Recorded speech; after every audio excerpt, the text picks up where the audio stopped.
So is it a correction? Is it a crash? What's going on?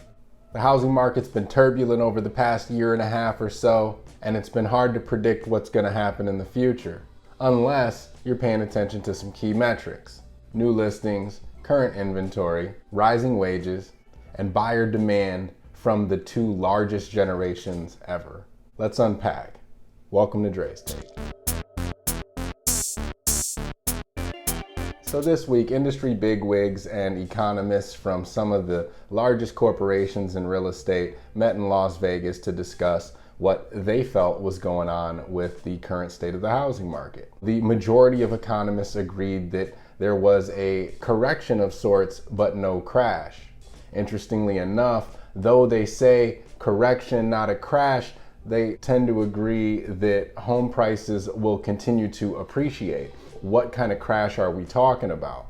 I think they're talking more so in terms of number or volume of sales, not necessarily home prices or values. It's true, over the past year or so, we've seen sales activity slow down and homes take longer to sell as higher mortgage rates have really put pressure on buying. However, a lot of that has been countered by persistent low inventory and even fewer listings coming on board, now at a 4-year low. And so although we've seen slower activity, values themselves aren't really dropping. It's kind of a mixed bag depending on where you live, but here in Florida, we've definitely seen the longer end of the stick, if you will. Selma Hepp, who is the chief economist for CoreLogic, which is the largest data gathering MLS data provider in the nation, spoke at the event in Vegas saying, "We've had a lot of volatility, but in most markets, we're basically going back to long-term trends in terms of price appreciation." Hepp predicted that by the end of 2023, home price appreciation will be somewhere near 4%. Now, the National Association of Realtors was a bit more conservative with their predictions, citing a 1.8% increase for 2023 and a 2.8% increase for 2024. Nonetheless, they still seem to be in agreement that home values will continue to increase despite the slowdown in buying activity. Now, we all know that as mortgage rates fall, we're going to see more demand come to the market, and that's going to put further pressure on the already constrained inventory. That's going to cause prices to accelerate faster. In my opinion, probably faster than even the chief economists we just spoke about have predicted. So what's this mean for buyers and sellers?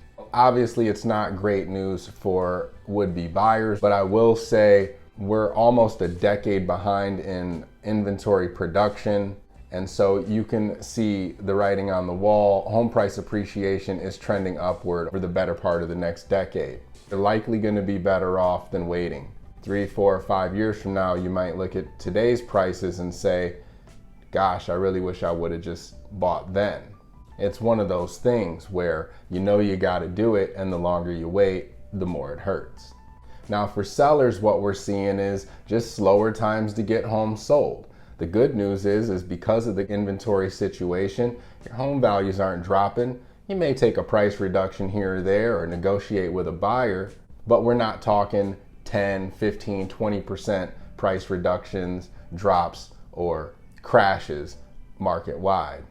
We're talking just a more balanced market in general, and it may take you a few months to sell as opposed to 1 week like we were seeing back in 2021.